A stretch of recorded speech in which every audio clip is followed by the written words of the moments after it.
You are my weed, because I can't smoke weed because I'm allergic to it. So you are my weed. This is the greatest compliment I have ever gotten. And with this wonderful feeling and sensation, let's say hello everybody and welcome to the 12th episode of the AWKWARDCast, ANY and Keyframe, Wonder About Random Dribble. And yeah, we are back, hooray. Wow, this was a failed intro. Yeah, how was job. your week, Keyframe? I heard it was spectacular and full of miracles, and I'm building it up more and more so that you can only disappoint people. But please continue. So I went to Mordor. I just walked into Mordor and fought Smaug and collected a bunch of treasure and boring. Who totally hasn't? friends with all the Playboy models and yeah. And you still haven't sent me a single number. I'm very disappointed. And you are supposed to be my wingman. They're more interested in the key. But no, my week was surprisingly uneventful. Mostly just work stuff. I released my new reading, which I was talking about yesterday. Last stream. Which, this week passed like it was just yesterday. Yeah, it pretty much did. The reason why the reading was supposed to come out earlier was because I had an artist who was going to do thumbnail art for it. And I was waiting for them, cover art. And they were like, oh, I'm flying home to the Philippines, so I'm not going to have access to my computer for a few days. Is that okay? And I'm like, And so they were like, you could just make whatever cover art you want. We could just replace it with that for the thumbnail, blah, blah, blah. So I had to go BS up a cover. But I released it, and a lot of people liked it. It was actually really fun to get back into doing readings again and listening to it over and basically hearing what is essentially me and ANY fighting with. Well, cutting out there. You're cutting out a little bit. Can you hear me now? Yeah, better. So you were just talking about the amazingness of us fighting. Yeah, that was basically it. Besides that, I finally going back to doing more asset work for DA Games because he's getting back into the swing of things after, his break and going to cons and all that. So it was nice to finally get back to work on things. And besides that, it's just doing all this stuff, ordering the last bits of my Lapis cosplay for BronyCon. And to go one step back, how long was DA Games' actual break? Because when he posted his video like, sorry that stuff is going slow, I looked at his channel and was like, your last video just came out a few days ago, and just a few days later he had an animation out, so... Well, okay, DA Games animated, I don't count. Not because they're part of the channel, it's just those are made by a different person. Okay, this explains That's made by Aficionados Chris. He animates those, and, that's just take clip from past episode, animate it. But when it comes to, him let's playing or doing streams, he was taking a break, and him making songs, he was taking a break. But now he's back in the saddle, and we got ideas, and everything's coming up roses. Everything is awesome. Everything is cool when Chris is part of a team. No, Will. I'm excited personally because we are one of the songs we're planning to do is for Spooky's House of Jump Scares, which is a very fun game, and he's planning to do a song for it. And I know that I'm slated to be the next female vocalist in the song, and I think that's going to be the one that I am because Spooky is a girl character. So I'm like, that would be awesome. But yeah, besides that, I really did not have anything this week. I feel like these are those lull weeks until BronyCon, and then it's going to be High Octane. Then I'm going to be in New York, High Octane, and then back to lull. So, yeah. How about you? Did you go on any super magical adventures? Yeah, I had the magical adventure of rain over the last few days.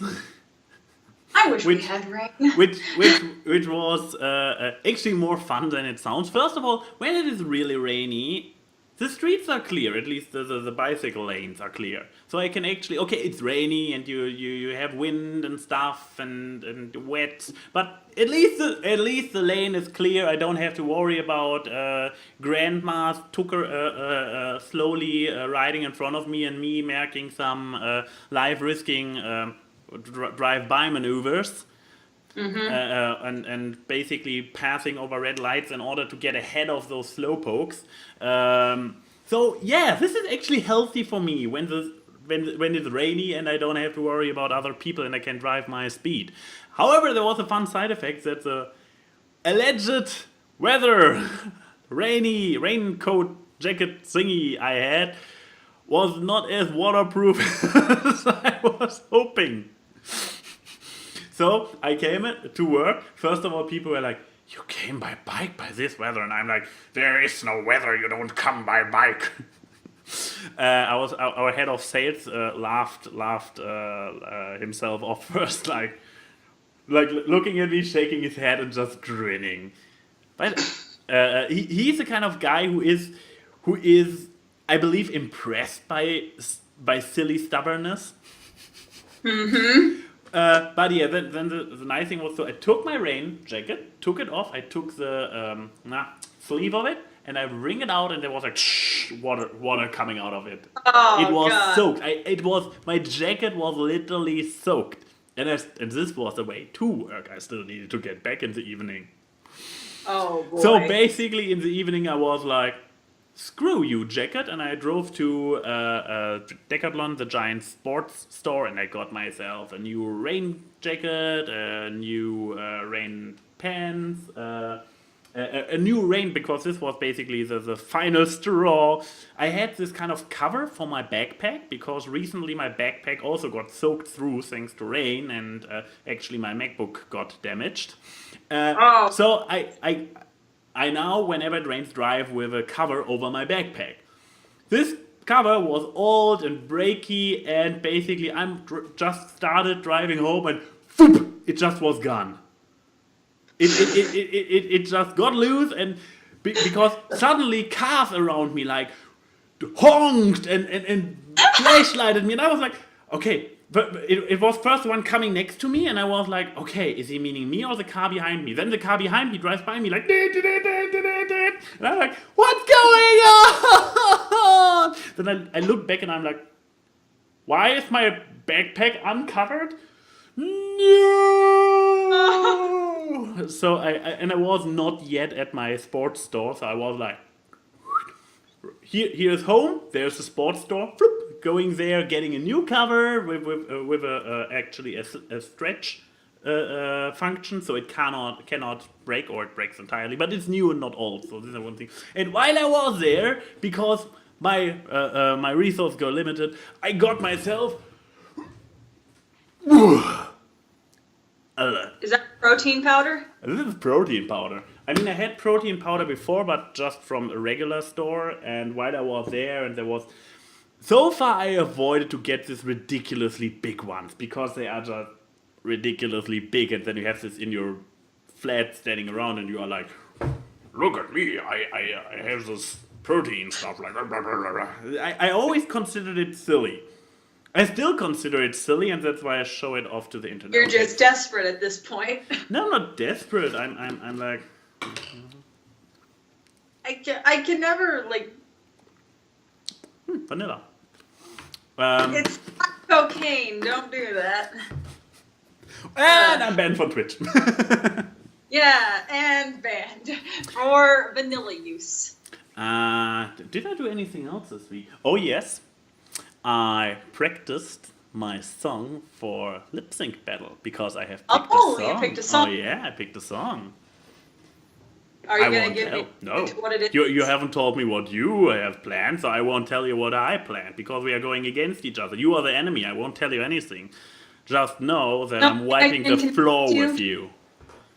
Oh, you think you're going to wipe the floor with me? Yes, I will win, even so I'm first. Yeah, because she was like, Toon, please let me go after ANY, because otherwise I don't have a chance. Oh, I didn't say it like that, first of all. no witnesses, therefore my version is the truth because I told it on the internet. Oh, okay then. Oh, this is gonna make. I'm intrigued, though I know that I'm still gonna win. You're not allowed to strip, right? Boobs always win. It's a man's world. Sex sells. Is it an After Dark panel or is it an It's not. I'm going to be stripping off a layer of clothing, but there's still clothing underneath. I can give you that. Who isn't? I also have a layer of clothing. Are you going to be wearing your Star-Lord jacket while you're doing the performance? No, sadly not. I will not even bring it. Oh. I know. It will I wanted to steal that jacket. It will be hot in Germany when I go to the airport. It will be hot in, where is the thing? Maryland.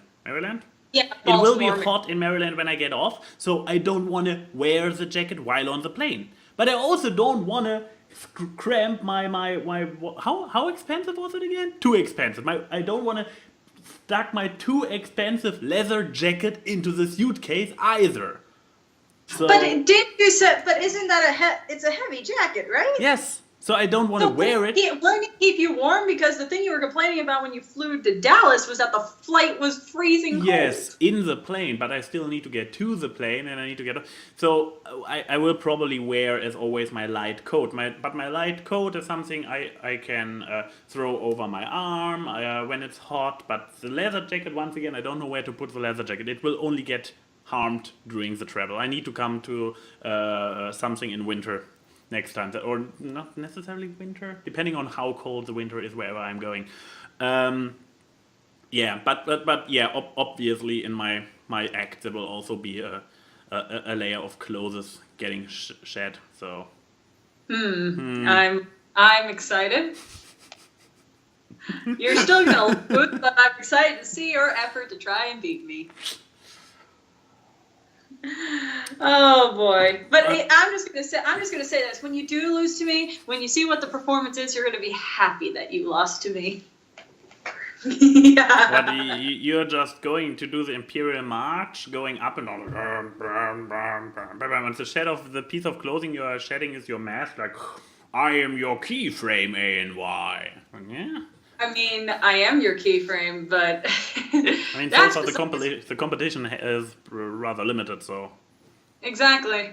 So is that all you did this week? So we could talk about media? Because oh boy, I've been wanting to talk about this for like 2 weeks. Okay, so I guess my media is not very spectacular. So should we go with yours that mine looks even more pathetic, or should I go with mine first so we get it over with and then you have the stage? Let's go with yours. That's how we usually do it when someone has like a behemoth topic. Okay. Yeah, my media this week, even so I believe I did more.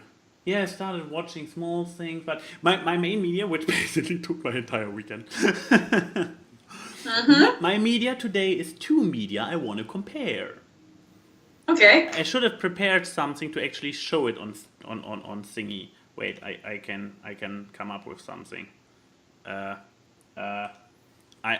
like super well prepared. Okay. This is the most professional podcast around. You're not gonna see anything that tops this. Yeah. Okay. So here we go. Here is my. Oh wait, I can do. Aha. Okay, and now let's actually show it to the people. Okay. Where is my camera thingy? There. Okay. Whoa, it's moving. Stop moving. Like, is that a Steam game? This is Doom. So, it's because there was a sale on Doom last week, I got myself a little bit of Doom. And this is far too small. Can I zoom in here? Nope, I can't. Well, this presentation sucks. No comment. But yeah, so I got myself Doom. I got myself Doom last week because over the weekend there was a special sale thingy going on, and I was like, first of all, I was like, okay, check out if it actually runs in its uncensored, if it's actually available uncensored in Germany, because yay for living in Germany where games get censored. But we talked about this previously in the show. So yeah, it's a very nice, it's a smooth game. It's a first-person 3D action shooter. I mean, it's Doom. It's just a very modern version. And the fascinating thing about Doom is the company that made it. The good old people by Bethesda. Where are they? Here, Bethesda Software. Bethesda, mostly known for the great thingies like, what is it? Skyrim, Fallout. Boy, Skyrim! I remember that game from this weekend. Mr. ignores me for like 4 hours. Oi, spoilers. Uh-huh. But yeah, but here's the thing. I played this on Saturday and I was rather satisfied. I mean, I played it for, let me see, 5 hours. Okay, so this was basically the first 3 level and it's really a very nice, smooth shooter. But yeah, then for reasons, I don't know. I played Doom on Saturday and I was like, yep, that's cool. I buy it because it was free to play, and I was like, yeah, it's cool. It's smooth. It is. I mean, watch WTF is Doom by Total Biscuit. He completely freaks out how great it is and whatnot. I mean, it was on many top game of the year lists for 2016, I assume. But yeah, then for reasons, in the morning of Sunday, I was like, continue Doom or play something else. And I don't know why. I haven't touched this game in ages, but I picked up good old Skyrim. What? By Bethesda as well. And having this direct, and it's also, when you zoom in, and most of the time you played zoom in, it's also a first person, optional third person, but mostly first person 3D game with action-y segments, let's say. And the comparison was kind of impressive, that how different those games are, even though they have so much in common.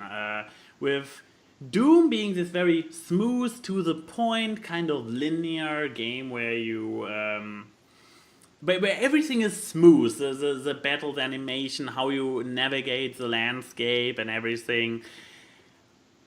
On the other hand, then we have Skyrim, which is the complete opposite. You have a giant open world, you have far too much to do, you basically, you just are somewhere. You want to go there for a quest.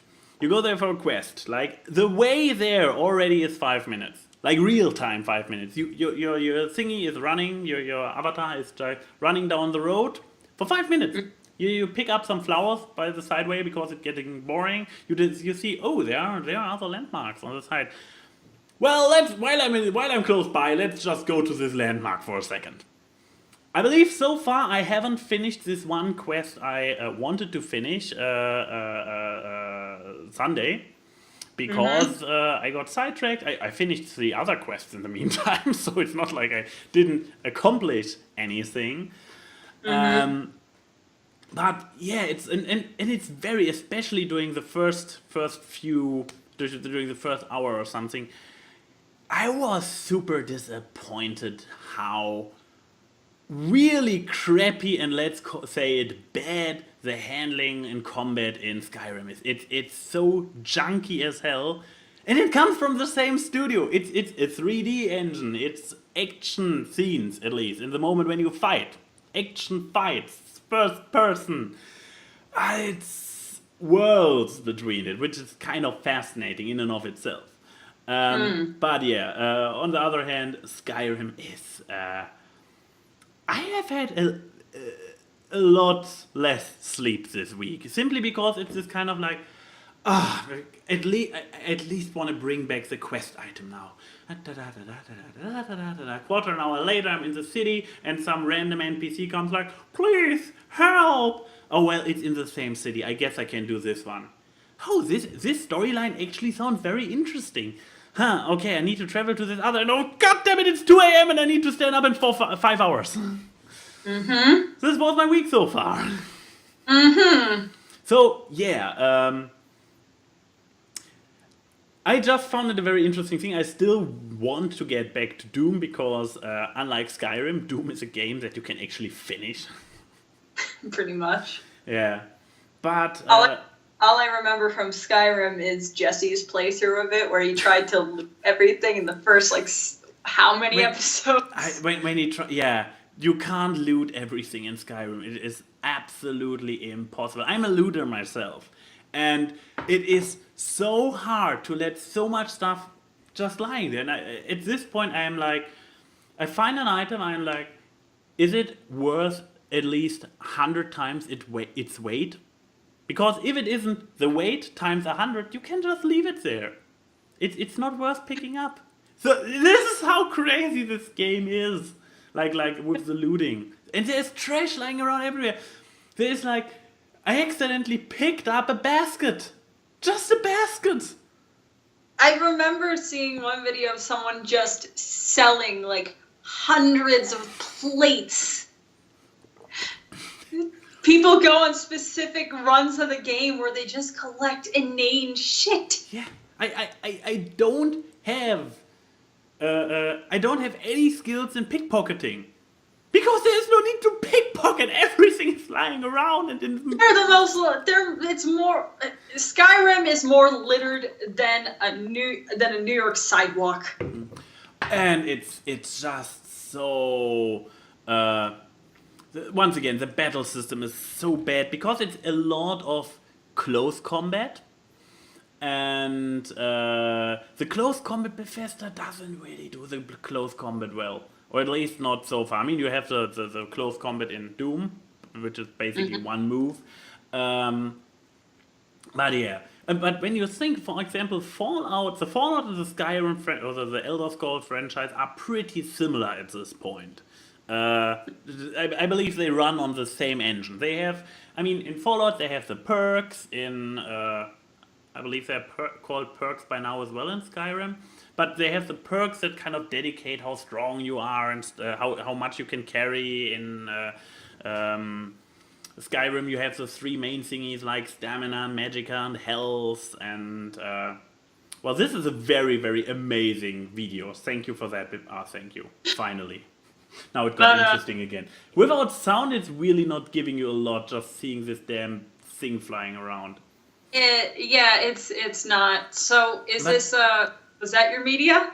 This was basically my media. Just was like, even here the combat is so much better because the distance combat and the VATS system makes combat in Skyrim, in the Fallout series, so much better than in Skyrim. I personally think. In Skyrim, at least if you go for close combat, then it's, and I'm a warrior type, so I'm in close combat. But yeah, I guess enough of Bethesda games, which I guess is the topic for my media this week. Oh boy, let's talk about my media. So, a few weeks ago, they premiered the opening of Star vs. the Forces of Evil. First of all, showing your entire, your beginning of your season opener and being like, oh yeah, you want the rest of the season? Wait till November. Screw you, Disney. Second of all, oh my god, this Battle of Muni movie in quotation marks. It's more of a first issue. It's not a movie. It's a collection of episodes, and God, it feels like it. Because movies, kind of have a cohesive freaking plot. I like Star.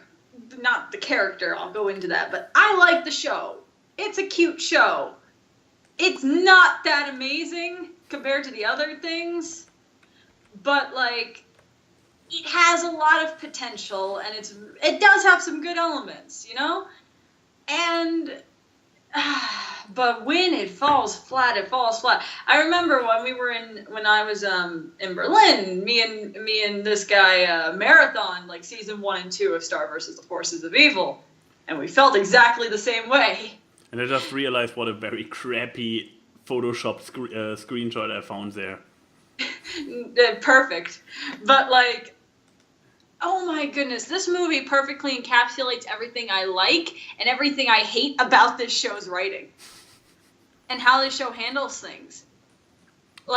By the way, warn me when I have to start spoiler singing you. Oh no, we're going to get into spoiler territory right now, so let's put the spoiler Spoiler alert straight. First of all, and this is the biggest issue, Star was terrible in this special until the very end. Yeah, and even then it was very short-lived. But, oh yeah, she's the worst. She is the worst character on this show, and it sucks because, the show revolves around her.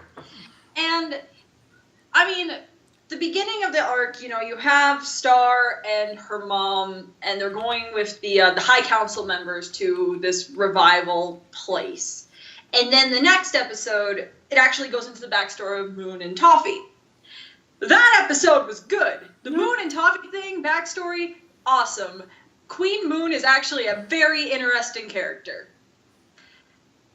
Agreed. Toffee is an interesting character, too. But then we kind of move past that, and then you get Marco and the King, which, God, they ruined the King character. Sound. Sorry for the sound, guys. Ignore it. Continue. They ruined the King character so badly. And let me just say this special ruined the tension that the finale, the little bit of the tension that the season finale actually made. Because at the end of season 2, you have, Toffee possessed Ludo being like, I'm coming for my finger. And wasn't it season 3 already? No, we're in season 3 now. Wait, so season 1 ended with the destroy. Oh yeah, right. Season 1 ended with Toffee getting destroyed the first time. Season 2 ends with Star leaving Earth, and now we're in season 3. And, she left super abruptly. It ended in dead silence. The entire credits were dead silent. Mm. And they just ruined the tension because you have, Marco just using the reality scissors to go into the castle, being like, hey, is Star here? It's like, why were you sad at the beginning of this special? Mm. They had one potentially interesting thing, and that was Moon's interactions with Buffrog and, the racism between the two creatures, which was actually kind of interesting to see. Yeah, because we got this foreshadowed in season 1, that apparently there's something odd about this entire battle between Munichs, or this enemy ship between the Munichs and the monsters. It was kind of already hinted there that maybe the Munichs are actually more of the invader and their history was just rewritten. Yeah, which, would have been cool to see both here and in the because the Moon origin episode thing with how Toffee lost his finger the first time, it was so rushed. Because they're talking about this war, but there's no real lead up. And it felt like there was just no tension. And then you got a Ludo torture porn episode, which didn't need to happen. The only reason that exists was to destroy the book. Yeah. But by the way, they don't even care about the book at the end of the special. They don't even point it out. And then you finally have, Toffee comes back. I was so happy. And then he's not dead. I don't believe he's dead. Then again, Moon's curse got, or not the curse, the magical... But it wasn't Eclipse's thing that killed it, so she used the spell, she said the spell, but it wasn't her spell that killed him.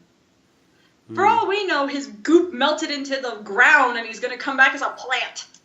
Who knows with this show? Who knows, indeed. But the thing is, the worst thing in this special was Star. Mm. In the course of this I have no plan. I have no plan. Oh, God, it's okay.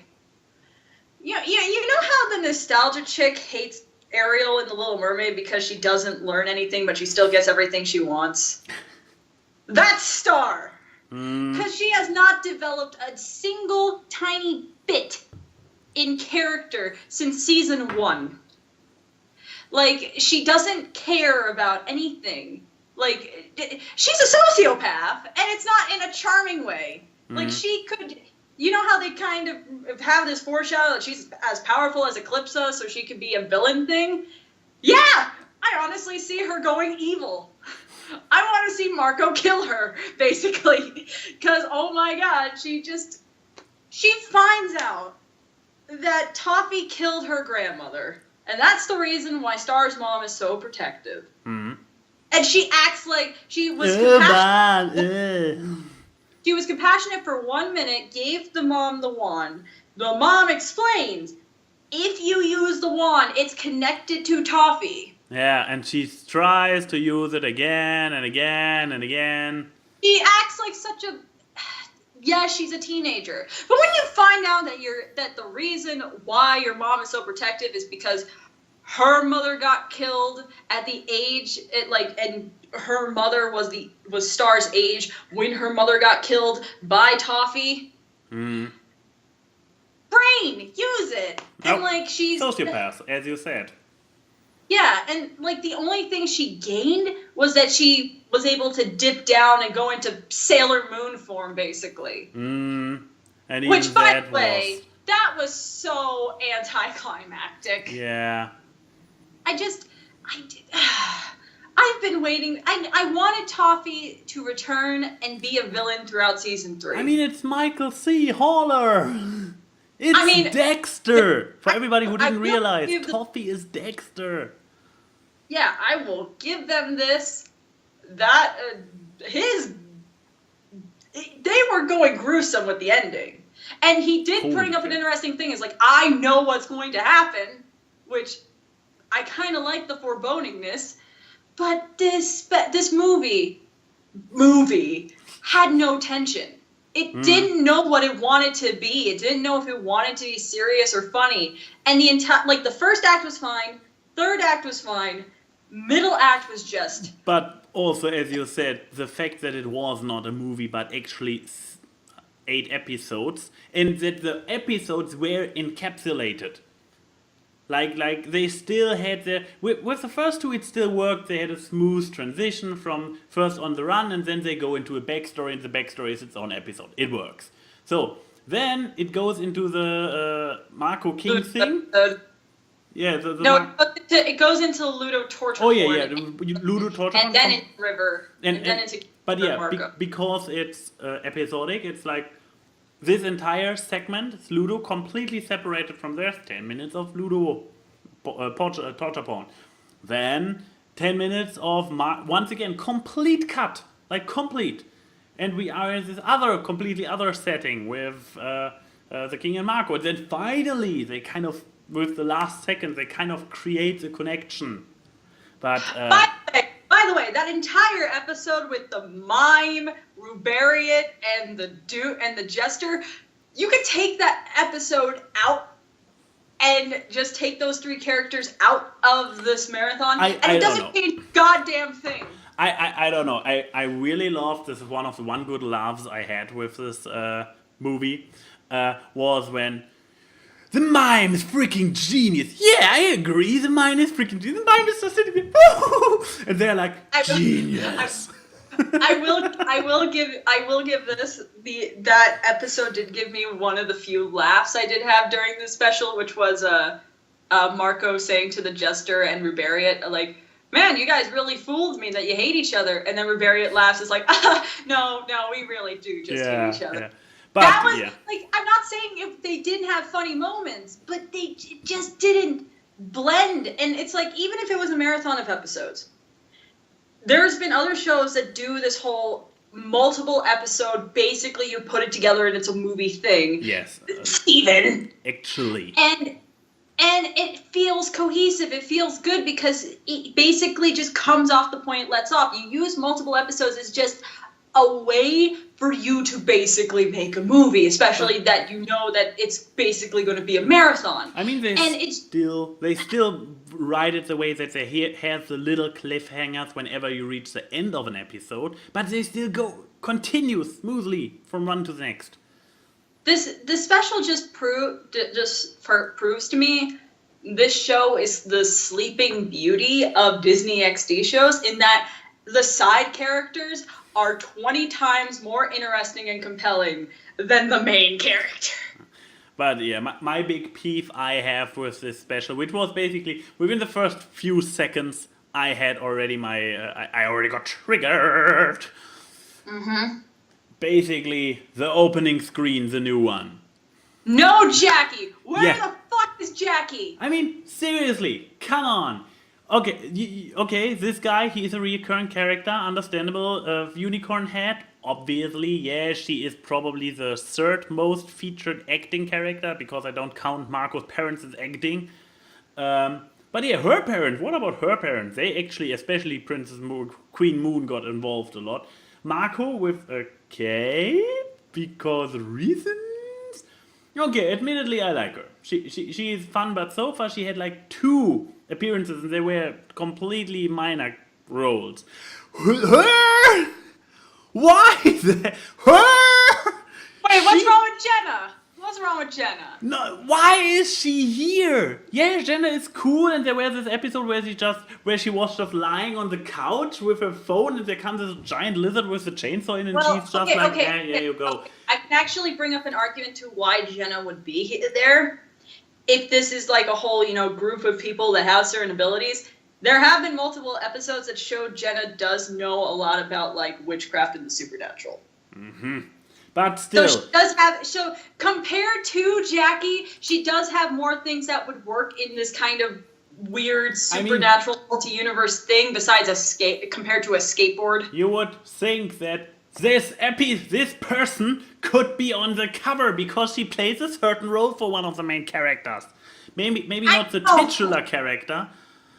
Yeah, and like literally, I went on a rant on this on Twitter.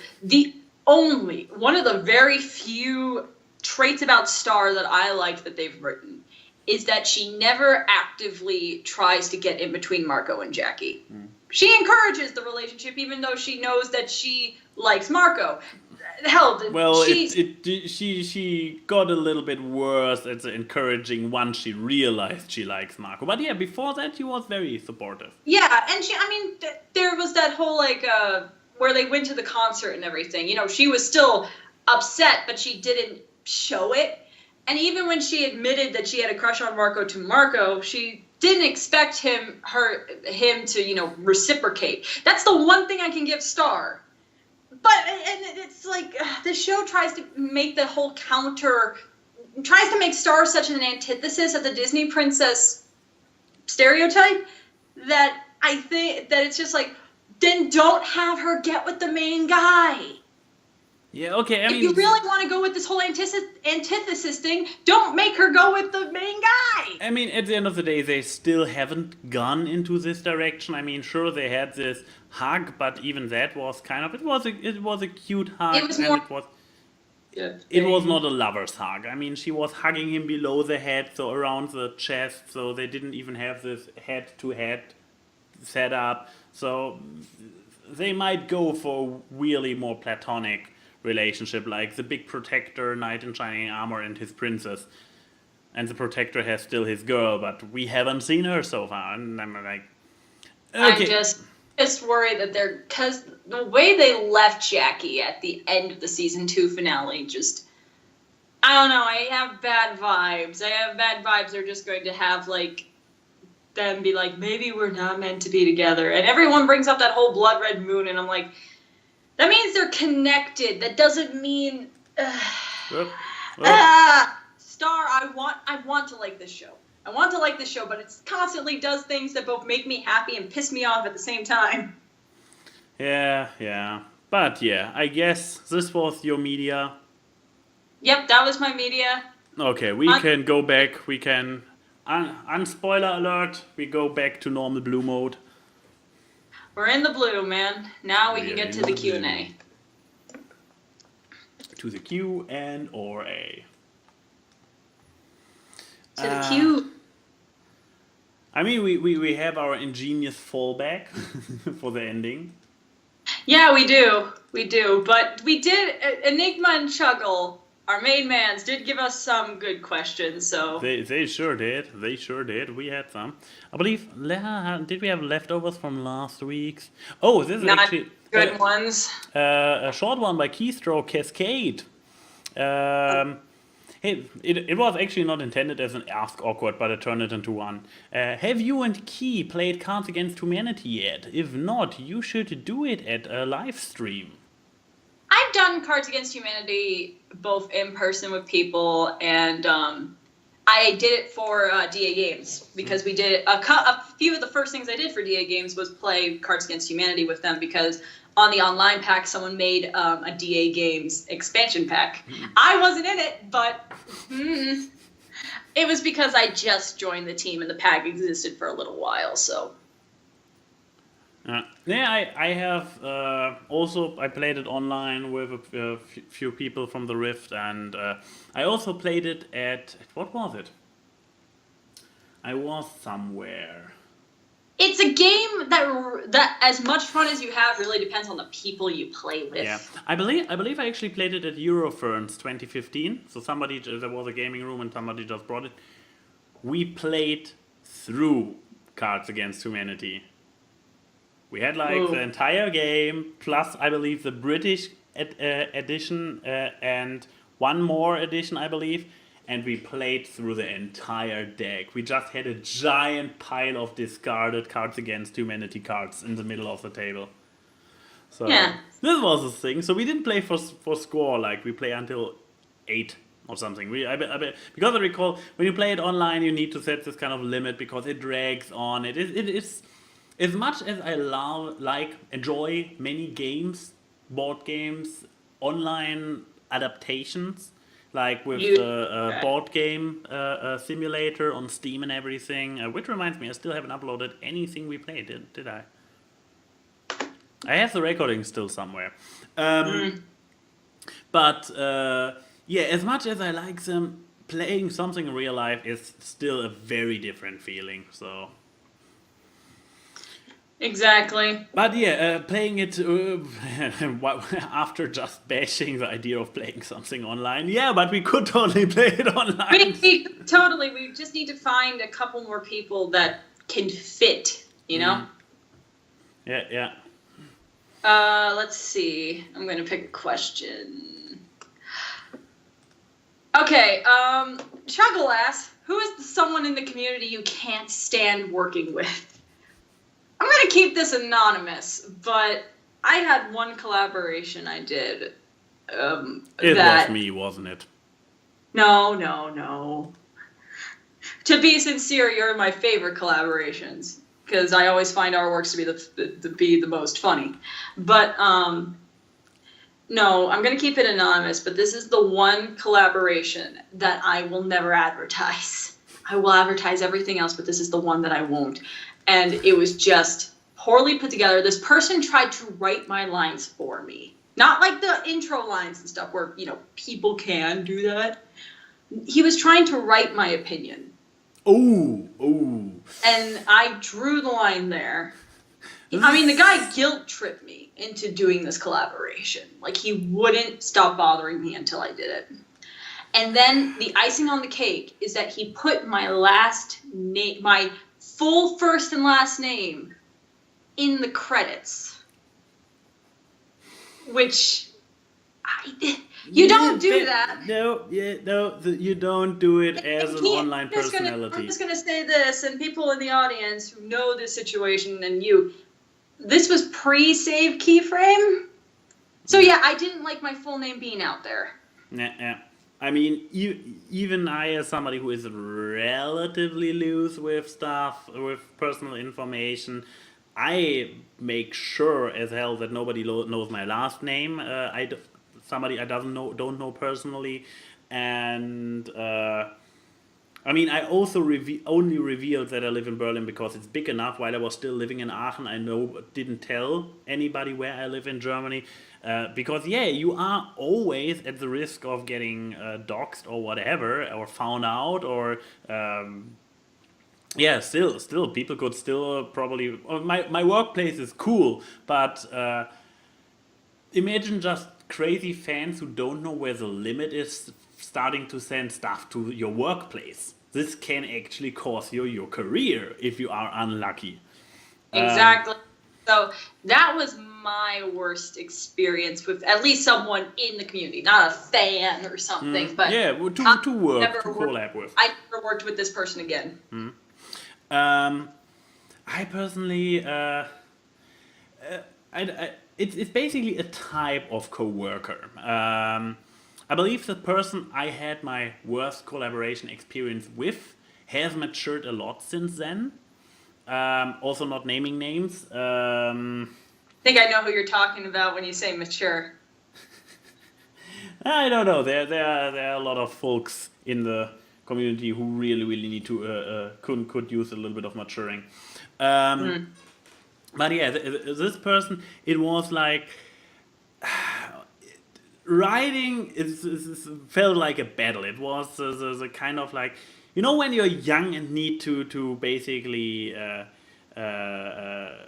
want to show off that you are one of the big guys and you can do it, and you feel the need to one up everything. At some point, I just let it be. While we were writing the script, I just let it happen that whenever I wrote something that the person needed to one up it, to best me at every corner, and I was like, and it became like very unnaturally, and I just like I don't want to take the fun out of it. I'm not even editing it. It's not going to be on my channel.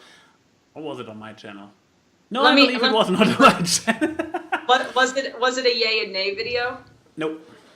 Okay. But yeah, this was a very tedious one, and one where I was like, okay, maybe a little bit like yours, like feeling like, okay, I do it, I promise it, and now I have to stick to it and get along with it. I believe I didn't need to get pressured into it, but then I was like, I'm not really enjoying it, but I'm sticking to my word. This kind of situation. Yeah, it's one of those things. Yeah. So Chuck. But I also had the complete opposite. Oh, really? Here, I guess I can name a name because it's really more my fault than this person's fault. Back then, when Digibro was still a big player, and I still had good connections to him because before he was a big player, I actually had him as a co-host on my old podcast, and so I still had a little bit of connection, but we never clicked. We never really became like him and Tommy Oliver, like being on a wavelength and being able to talk for hours and philosophy. What's the word for philosophy? Philosophicate? Philosophical. No, this is not a verb. That's an adjective. Oh, well, I don't think there's do really philosophy. One. Do philosophy with. So yeah, we never spin philosophy. Yeah, I don't know. We have never been on the same wavelength. But I was like, I want to have. I did this thing that a lot of people do when they work with some, trying to get a bigger name in your video. Yes, I am guilty of it. I was the one who tried to get a big name in my video. So I was like, can we do a video? Can you copy? I write it, and you can just flavor up your part. Like here, let me give you a structure, and then you can go with. And it was like he played it like a pro. So once again, that's why I'm saying his name, because I can't blame him for anything. I was the small guy who was like, come on, bro, do me the favor, come on, let's do a video. And he was like, okay, let's do the video. So I wrote the script and I sent it to him, and he was like, it's cool. I fixed a word or two. I mean, I'm not better nowadays. So he basically, and once again, it was an analytical video. So what you were just like, oh, he tried to write my opinion for me. I really did not want this to happen. So I wrote something with placeholders for Digi to implement his own opinion, but he was like, yeah, it's cool, it works. And I'm like, really, don't you want to give it a little bit more of the Digi spin? And he's like, no, it's cool. And once again, then there was a recording, and he actually recorded all his lines twice in completely different, like, one was, I don't know, one was more laid back and the other one was more like, because I got him there more as a character than as a analyzer, because this was basically the manifestation of my role in the Rift, whatever. and he is the godfather of the Rift and everything. Yeah. And it was also and it worked because it's still one of, I believe, my top 10 most viewed videos, or at least my most viewed episode review video, because I have a big name attached to it. So no people in the chat who are like, whoa, bad blood with Digi. Not really bad blood. We never clicked, and I am more disappointed about myself because of this collaboration project, because I was the reacher who was like, hey, big name, come, and it was not a passion project for him, so I could never have asked him for passion with it. So Yeah. and once again, completely blame on me for this one. Really blame A and Y. Wow. Blame A and Y, But, blame like, A and Y. He's not producing videos anymore, anyways. And I'm blaming you for my camera going off. But like, I guess to put a little bit of a positive spin, like the best, like people that I work with in the community that I think work best off me, Silver Quill definitely.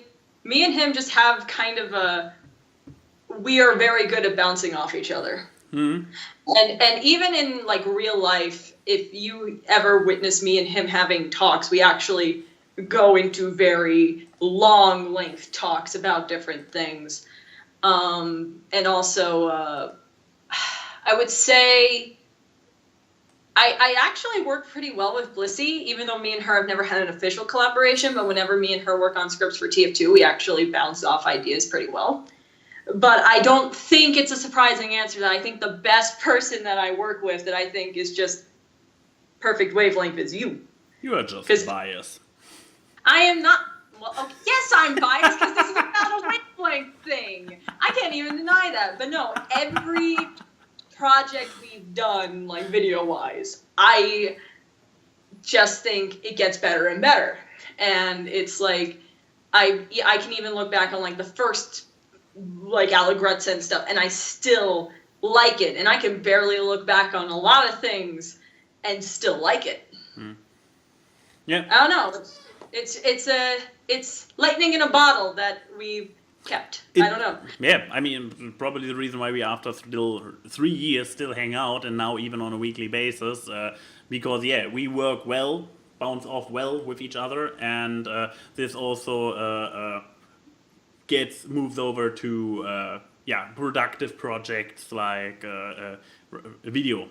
Well, obviously, voice of reason, because that's the reason why we did so many with each other.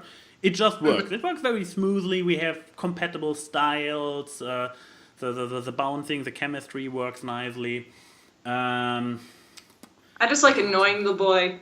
People should see how I treat him off camera.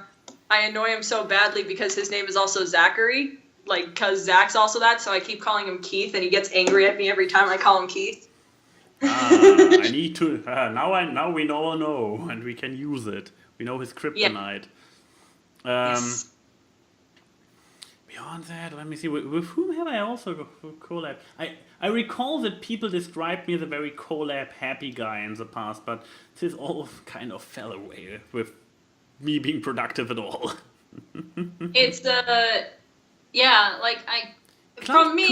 from an outsider looking in, I think your best collaborations have been like your ones with voice. Like that's the first one that I think of if you asked for an AM collaboration. We also had I also had 2 with Cloud Cuckoo Country, which have been fun. Nick, those are really good. Very few people really bounce off Cloud really well. Cloud's a great solo guy, but you and him bounce off pretty well. The problem is we run out of material. I mean, there are only so many fan fictions I get him to read before he murders me.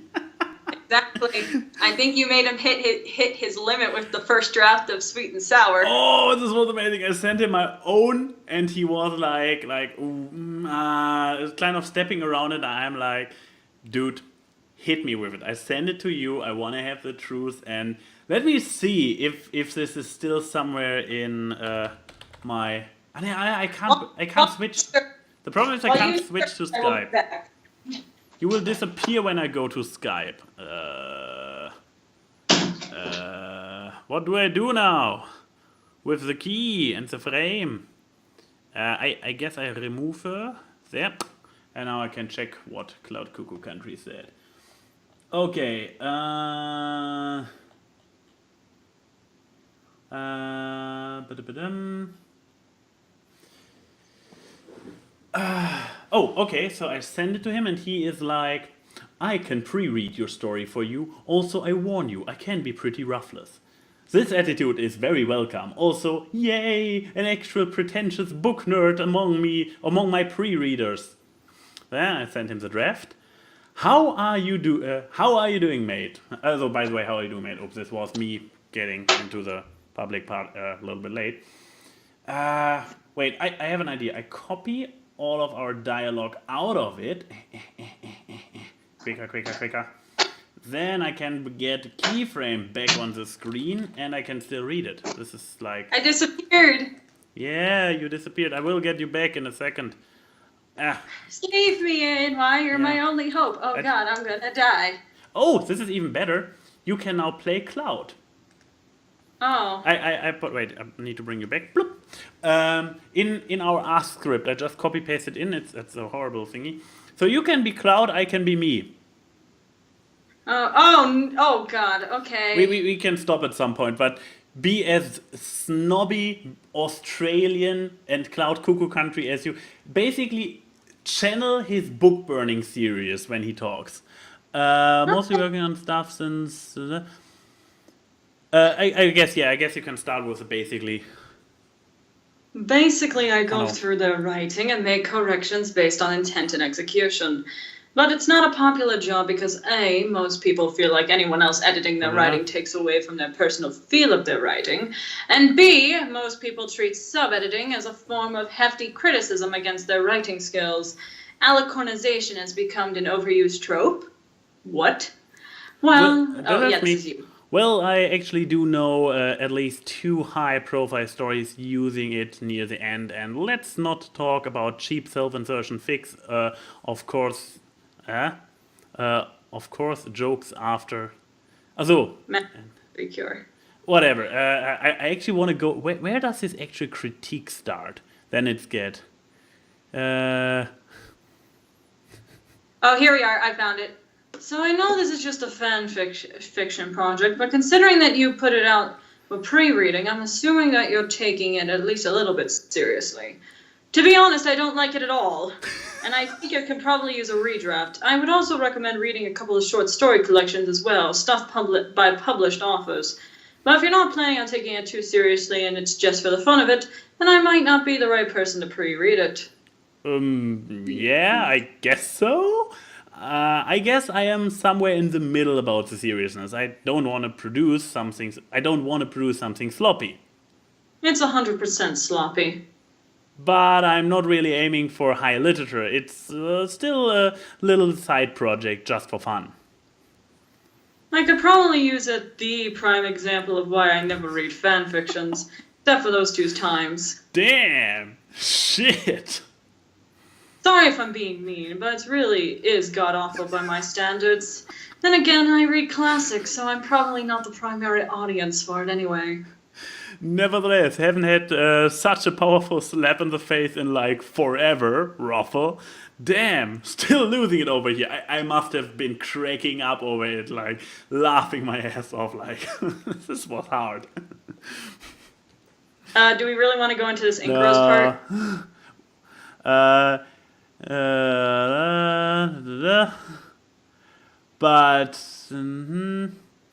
But yeah, I'll see what I can take away from your input, and I guess for you and mine sake, believe in inhumanity for your protection, my ego for mine. I won't give you more how to proofread anytime soon. Yeah, this was, it's 100% sloppy. I could use it as a master example why I don't read fan fiction. Oh, well, I got burned hard. It got better. Yeah, I mean, if I ever get back to it,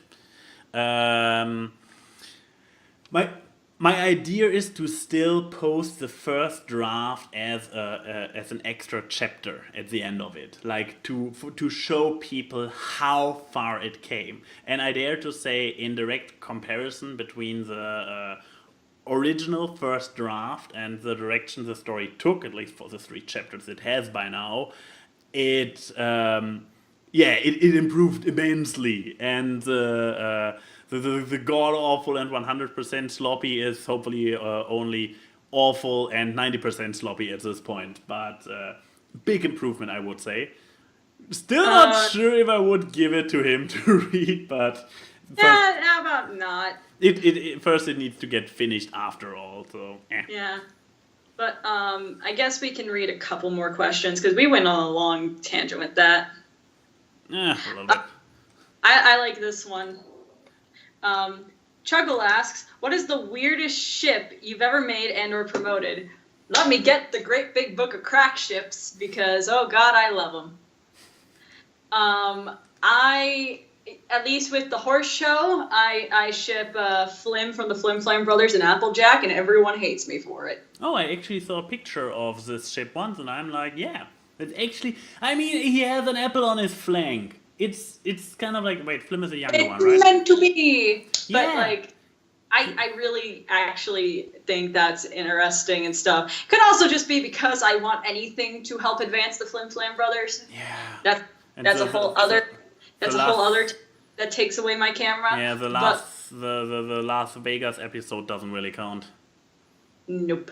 But other weird ships that I make. I think I actually in Avatar, I kind of ship. Zuko Katara. No. Too obvious. Okay. No, who's the gymnastic girl that... Ty Lee. I always shipped her with Sokka. Huh.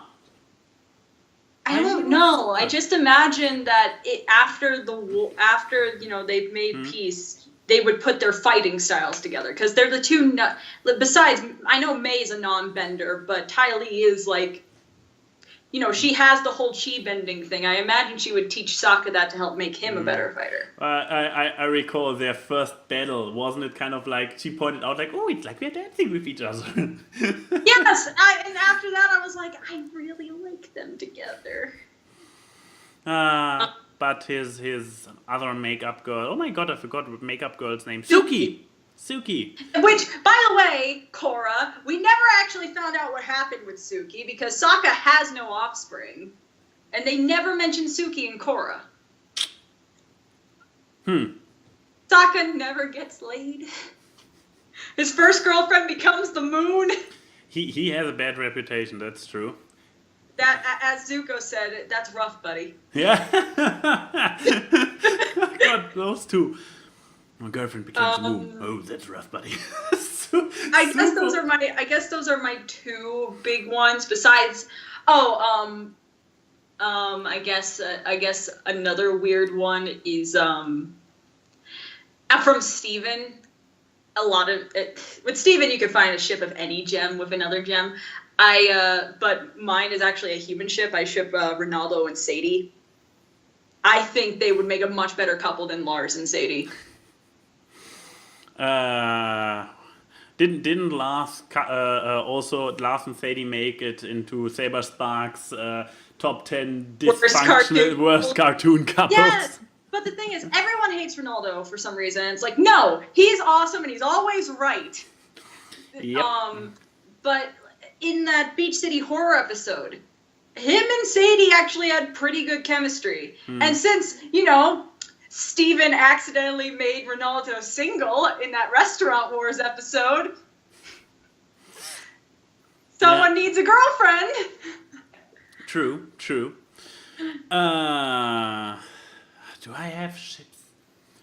I believe the few ships that I actively support on a bigger scale are all pretty mainstreamy as far as ships go that are not canon. So I mean, like Laffy Dot, obviously. Laffy Dot. What? No? Amethyst Peridot. Amidot is better. Amethyst is like exhausting in general. Like, but they've taken so much from each other. They've grown with each other, and then again, it leaves my waifu free for me. So all good, all good. the shorty squad needs to stick together, man. Yeah, once again, so this leaves Lapis open. So I mean Bob. Even so, with the ongoing character development for Lapis, I'm more and more like, I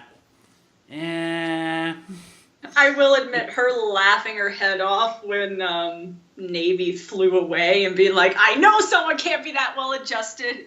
That made me... I like that. She has still her moments, but overall her character became like this grumpy, angry person. Like, I don't know. With the sneak peeks that I saw from San Diego Comic-Con, not gonna say spoilers. Yeah, did I hear spoilers? Alarm! Alarm! Alarm! Mew mew mew. I can't help it. When it's the weekend of San Diego Comic-Con, you know there's gonna be spoilers for everything. Everything. Other ships. I guess we have one more question. Real nice crack ships. I have a short one which I like. By Enigma Prince. We had one. Okay. ANY, if you could make your own alcoholic drink and brand it, what would you name it, and how dangerous would it be to consume? Well, funny you ask, because I already did. Well, not branded. I think I remember you telling me this story. Could be. Basically, I invented a cocktail, my own cocktail, which was called Angry Sex. The reason is, what's vermouth? Martini, right.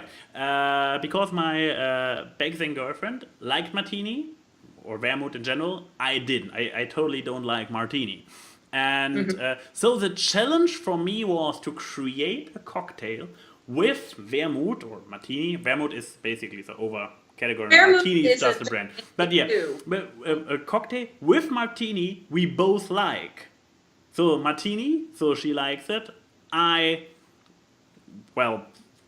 still have to like it. And I believe it wasn't surprisingly not too strong because it was not supposed to be a killer drink. I mean, come on! I invented it for the lady. Then again, she could hold her liquor, so she was a real dude. She was a real dude.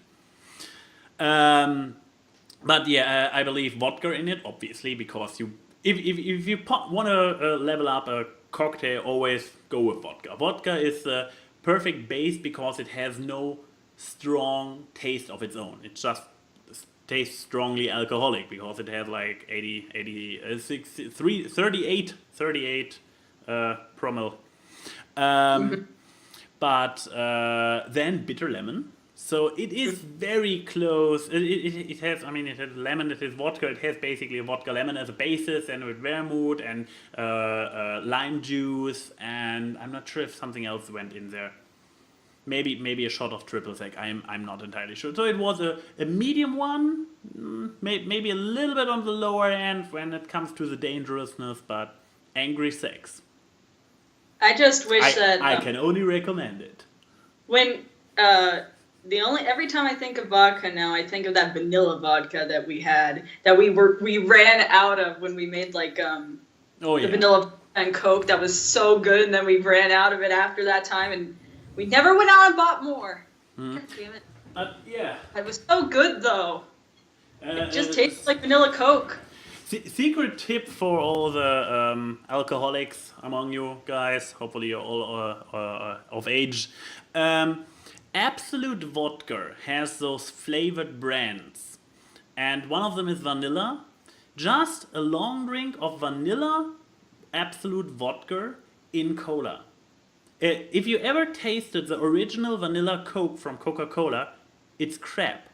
But if you make your own vanilla Coke with Absolute Vodka vanilla, and I'm not getting sponsored, it's just they have this one brand. Really good. Yeah, it's an absolutely marvelous, super tasty vanilla Coke, which also happens to be a long drink. Oh my god. I guess this is the last side tangent, and then we can end it. At the supermarket, I just remember. I always remember the story, but I never talk about it. We were getting liquor, and I think we were getting it for St. Patty's or something, or even before that. I think we were just refilling stock, and there was this one liquor called Barack that had an orange on it. And I lost my shit because it was like we were talking about Trump and Obama because Barack Obama. I have one more. Oh, really? Because it was at an offer earlier, I got myself a nice bottle of this beautiful drink, which is an overpriced party drink that you can get at some places in Germany. It's not very. You can't get it everywhere, but it's not. This beautiful drink, which actually has 15%, so not too bad. It's actually wine? No, it's not a wine, but on silver. This beautiful drink is called Ficken, which is literally the German word for fucking. There is a drink called fucking in Germany. This is not a coincidence like it sometimes happens. This is complete and utter intentional. They created a drink called fucking and sell it. That sounds fucking great. Let's see. They had some kind of, and it's like basically the sheep jokes write themselves. Because I was at a party where we had Ficken as a drink, which was on sale. And so obviously at this party you go to a girl like, hey, how about fucking? Here, have one. And the bad jokes wrote themselves this evening. I actually cringed at that. That made me wince. That was terrible. But the thing is... But I think it's more terrible because that's a joke I would make. It is. It is a not safe for work dad joke. Basically. And it's very tasty. It's not too sweet. You would probably expect it to be sweet. It's actually a little bit on the sour end of things. It's a very tasty thing. So, but yeah, they asked themselves like, I believe, €12 for a bottle, which is, given the number of percent it has, is kind of a rip-off. But it's nothing I would drink. But it was sold out the first thing at this party. It was sold out first because they had a few packages of it. But yeah, they sold them in small shots for I believe €1 or €2, and like how this kind of stuff costs at a party. And yeah. Yeah. Well. I don't know how this podcast evolved into alcohol and fucking, but there we go. How would you call it? I would say quite awkward, my dear. Quite awkward.